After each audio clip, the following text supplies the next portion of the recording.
Following the Glorious Revolution, in spite of widespread support for the new monarchs, the Jacobites were quick to rise in support of James.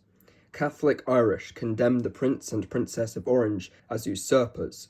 Meanwhile, in Scotland, the Duke of Gordon and John Graham of Claverhouse, Viscount Dundee, made their allegiance to the Stuarts clear.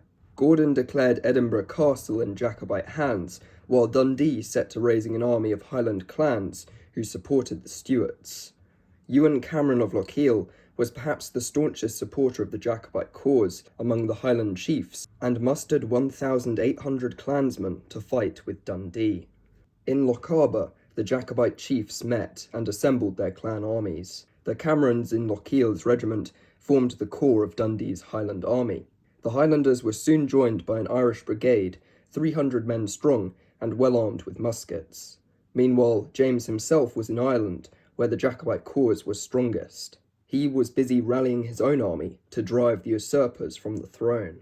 As Jacobite forces amassed in the north, under the competent command of battle-hardened soldier Viscount Dundee, government troops were preparing to face them. General Hugh Mackay, a Gaelic-speaking Highlander himself, led an army of about 3,500 troops from Perth to do battle with Dundee's Jacobites.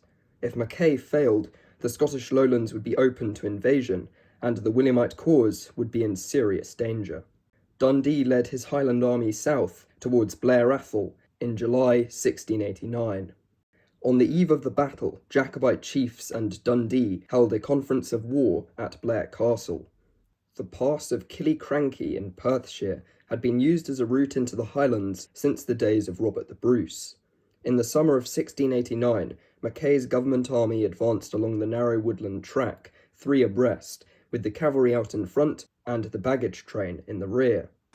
Beside them was the River Garry, which was soon to become the watery grave of many government soldiers.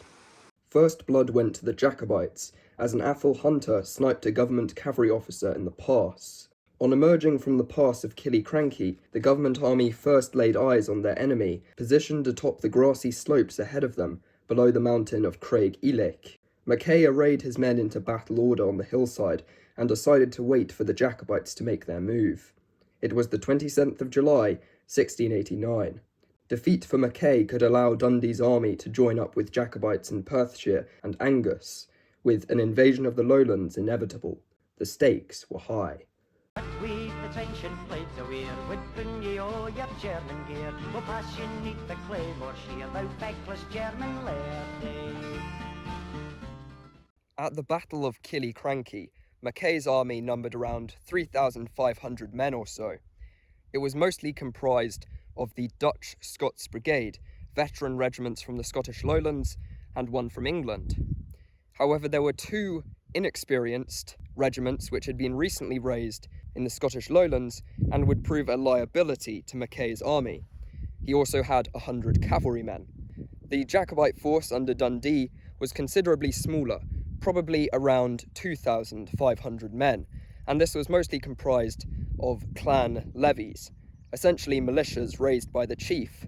They would have come with whatever they had available to them, usually something like a Lochaber axe, cudgels, and then the wealthier warriors, the tacksmen, who would always be positioned at the front of a Highland charge, were equipped with their targes, their broadswords, pistols and muskets.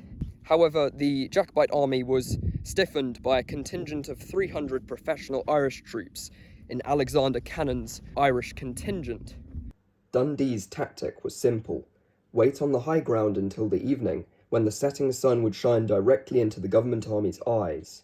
Then he would unleash the feared Highland charge. Mackay knew that advancing uphill would be suicide, so also stayed put. Behind the government army on Rory's Meadow was the River Garry, and to the east was a boulder-strewn burn. The only escape route for Mackay and his men was the pass of Killiecrankie. The Jacobites, though outnumbered, had the upper hand when it came to positioning. In the late afternoon, Mackay ordered his artillerymen to open fire with their 3 small cannon. He hoped to provoke Dundee into finally launching an attack. The cannonade did very little damage to the Jacobites. When the sun began to set, some of the Highlanders cast off their plaids so they would not encumber them in the charge. Then the Jacobites fired a single volley with their muskets before advancing downhill. The cry of Claymore was the signal for the charge to begin, and the clan regiments raced downhill, screaming like fiends. According to Donald McBain, a private in Mackay's army, the government soldiers were able to fire 3 shots apiece. 3 volleys of musket fire tore into the charging Highlanders, killing and wounding hundreds. This was in spite of the sun shining into the musketeers' eyes and the inaccuracy of their firearms. However, the charge continued.